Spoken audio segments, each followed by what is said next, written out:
لكم أن تتخيلوا إن الخاتم ده معمول من درج العدد. تخيلوا كده حاجة فخمة وقيمة زي كده جاية من درج العدد. قعدتوا تقولوا لي تعالي يا سلمى تعالي يا سلمى، جبتوني على ملا وشي واديني لابسه اوفرول الشغل. يلا بينا نبدا. السناك جولري او المجوهرات اللي على شكل تعبان موضتها ما بتقدمش، بس صيحتها زادت جدا من السنه اللي فاتت في الاسواق العالميه. والنهارده هوريكم فكره خاتم تعبان سهله جدا تقدروا تنفذوها باسهل الامكانيات والطرق. علشان نعمل الخاتم التعبان اول حاجه طبعا هنحتاجه الواير بتاعنا. طبعا ده شكله انا مجهزاه اوريدي، هو بيبقى شكله زي الدايره بتاعه الخلخال ده. لازم اول حاجه نعملها ان احنا نسخنه باللحام بتاعنا. مفيش لحام، هنعمل ايه؟ عندنا البوتاجاز، هنحط الواير بتاعنا لما يبقى شكله دائري كده هنقدر نحطه بكل اريحيه على البوتاجاز، هيسخن ويبقى لونه احمر شبه الجمره كده. وبعد كده هنبرده، وبالشاكوش اللي في درج العده بتاعنا هنقدر بكل اريحيه ان احنا ندق عليه بالجزء المسطح اللي زي البنز ده. هنحتاجه في ان احنا نبطط المعدن، بما ان احنا ما عندناش الكيوب الخاص بالتبطيط زي ما بيقولوا. هنحط المعدن على الجزء الدائري ده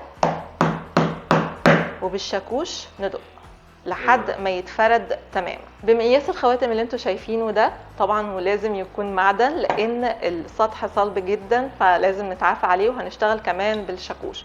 فاول حاجه طبعا ده لازم يبقى متسخن اوريدي. اساسا سطح المعدن صعب جدا، فهنحاول على قد ما نقدر ان احنا مفروض يبقى بشاكوش مفروض، فهنحاول ان احنا نتعافى عليه واحده واحده كده لحد ما يلف معاه.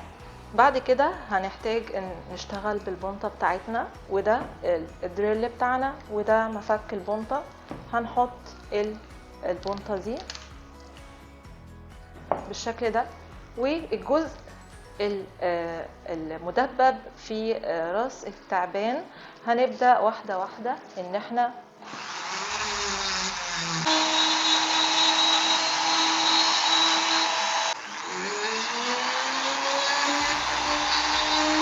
الحركة دي بالدريل بتخلي راس التعبان هيبقى شكله انسيابي بدل ما يبقى في شكل مدبب زي ما انتوا شايفين كده. هتلاقوه بعد كده ناعم وانسيابي وهيبقى حلو في اللبس جدا جدا جدا.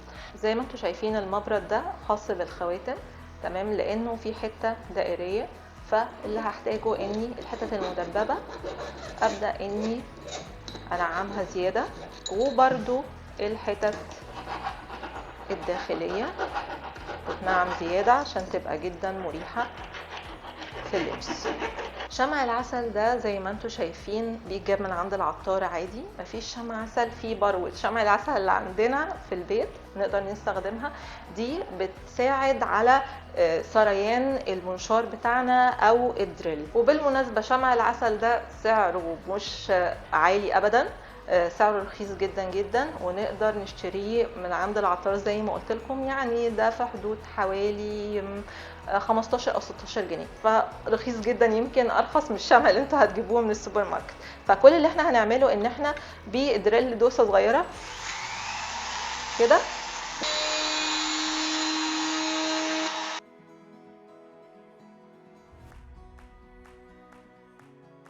بعد كده هنختار البنطة الأتخن دي في ان احنا نوسع العين على قد ما نقدر عشان نقدر نبيت فيها الفص اللي احنا عاوزين نبيته فيه.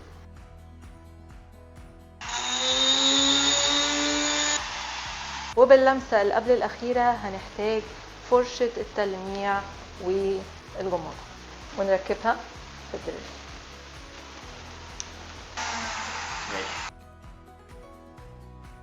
طبعا هنستخدم البنز زي ما انتم شايفين كده نثبت بيه الخاتم، لان هو سخن جدا جدا فمش هنستحمل وممكن يسبب اصابات.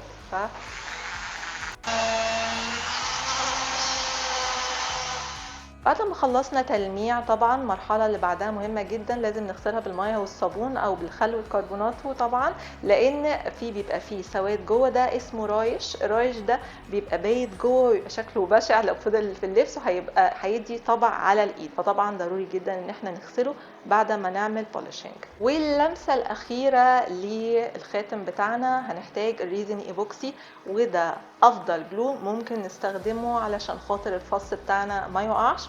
فهنحط زي ما انتوا شايفين كده ضغطة بسيطة جدا، مش عايزين زيادة.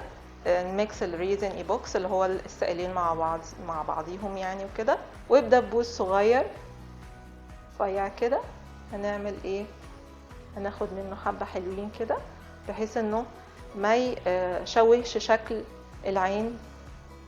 تمام، ونبدأ نحط الشكل الداخلي زي ما انتوا شايفين، وبعدين حطيت الفص زي ما انتوا شايفين كده ونسيبه اما ينشف. وده الشكل النهائي للخاتم، فخم جدا. انا عايزه اقول لكم استحاله اللي يشوفه يقول عليه انه نحاس، اللي يشوفه بيقول عليه ذهب. كنت معاكم انا سلمى فتيحه من داخل الوصفه بيوتي. سلام.